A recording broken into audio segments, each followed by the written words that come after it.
Do you want to hear the big questions that private investigators want answers to?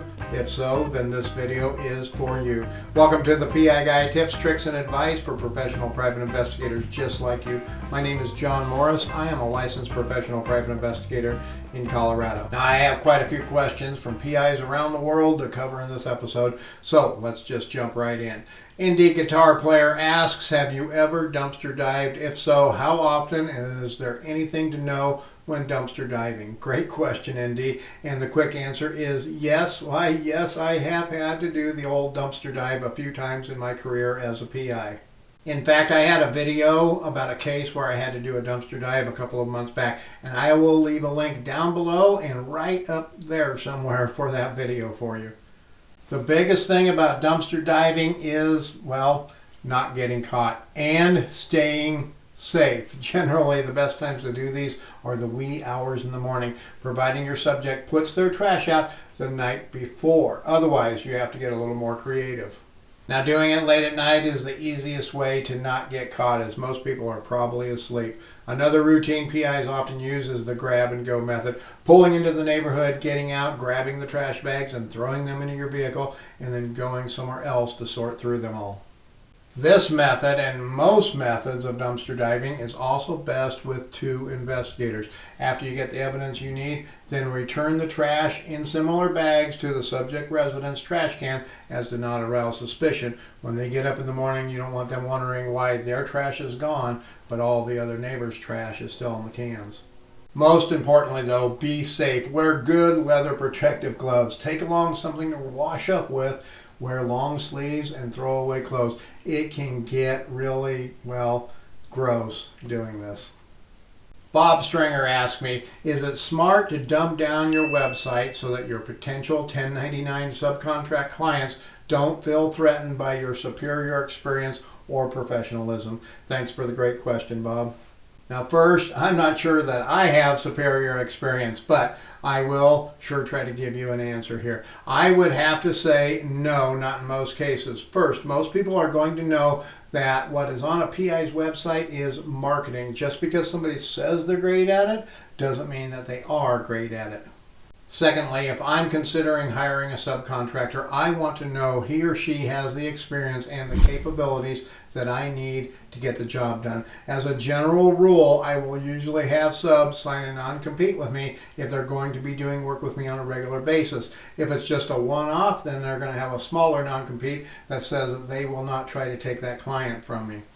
I would also say if they are turned off by your experiences and think you may be too competitive, you may be a threat, then well, they have more problems than I can cover in this episode. From my experience, most PIs that do a lot of subbing out are not too worried about that. Not that there isn't a valid threat, though.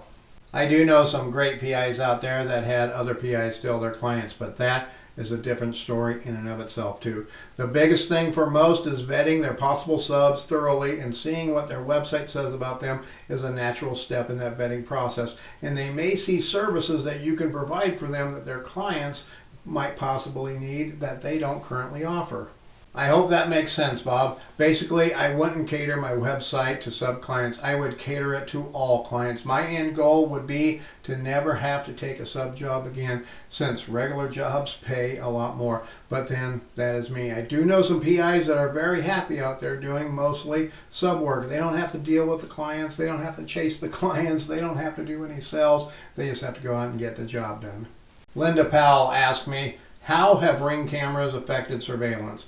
Absolutely a great question, Linda. Everyone today seems to have some form of security camera on the house, be it a Ring type of a camera or a regular security camera or some combination. Ring cameras are great. They tend to have a very wide angle field of view, and you can see up and down the street if it's positioned correctly. I believe, though, that they do not always alert if a car is just driving by unless the user has the sensitivity turned way up. I also don't think that most people sit and stare at their security camera video feed all of the time either.